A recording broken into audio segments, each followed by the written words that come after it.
Fédération régionale des coopératives agricoles de La Réunion, le Crédit agricole et le département de La Réunion vous présentent Terre d'ici.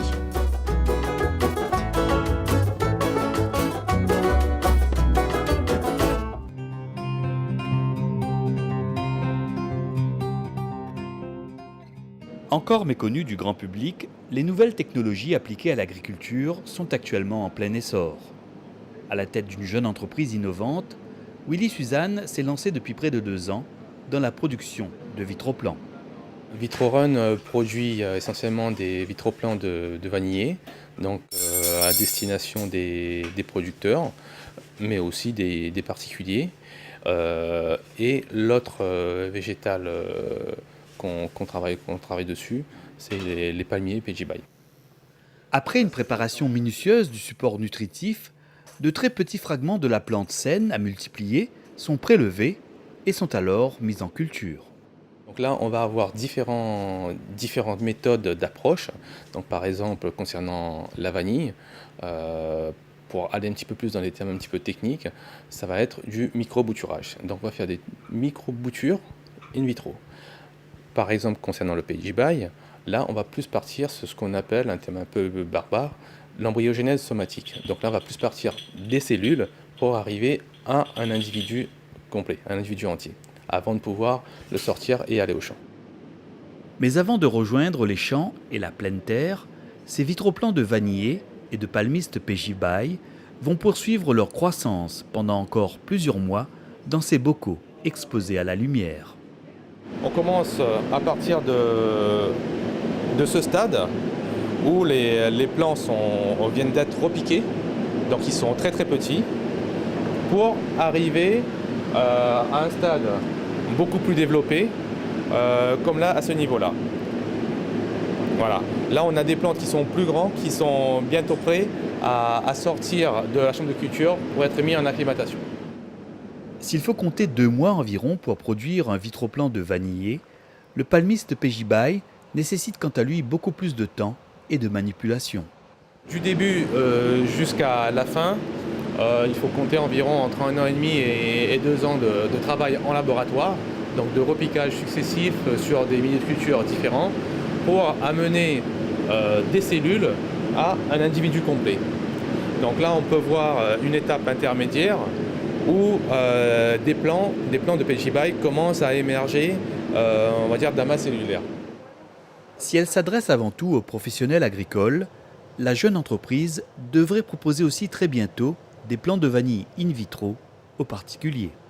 Tout un chacun pourra avoir son vitroplan de vanille, donc on pourra considérer comme un objet de décoration dans un premier temps et faire lui-même l'acclimatation de son plant de vanille, donc l'habituer à ces nouvelles conditions de vie. Donc tout ça sera très bien expliqué, sera très didacticiel, et cultiver sa liane de vanille, cultiver son orchidée.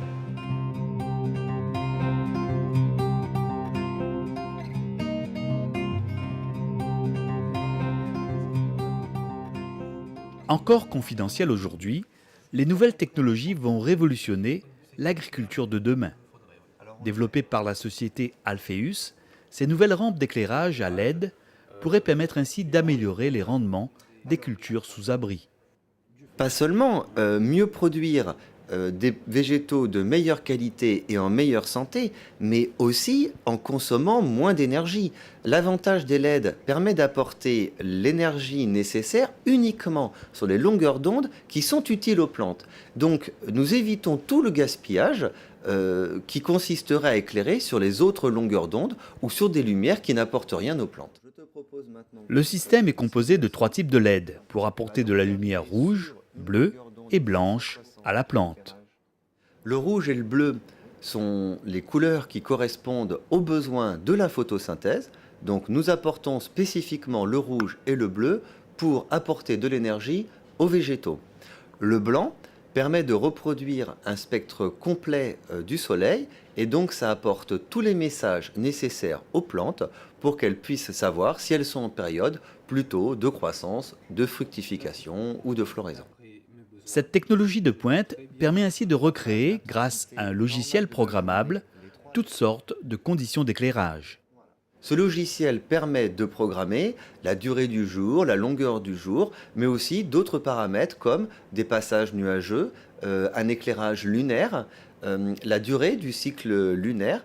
Ce qui peut sembler encore aujourd'hui incroyable, imaginez bien qu'il y a 50 ans, expliquer à un agriculteur qui maîtriserait parfaitement la chimie de son sol était impensable.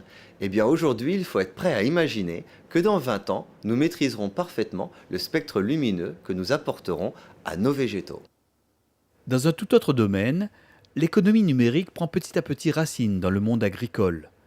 À la tête de sa jeune start-up, Jaëla de Vacarne a ainsi créé un nouvel annuaire sectoriel dédié aux acteurs de l'agriculture et de l'agroalimentaire dans l'océan Indien. L'idée, c'était de rassembler dans un seul endroit, dans un annuaire, l'ensemble des professions, que ce soit les institutions, les centres de recherche, les services d'État, les organisations professionnelles et aussi les privés, pour permettre de trouver facilement quelle association de professionnels travaille sur les mangues à La Réunion, par exemple. Ça permet également à des professionnels de se rencontrer, parce que c'est de l'agriculture et de l'agroalimentaire. On pourrait avoir un producteur qui a envie de faire de la transformation de produits, donc il peut trouver des transformateurs. Au niveau d'AgroOui, notre travail au service du métier est de capter l'ensemble des tendances du marché pour proposer aux professionnels ensuite des nouvelles fonctionnalités qui répondra à ce marché.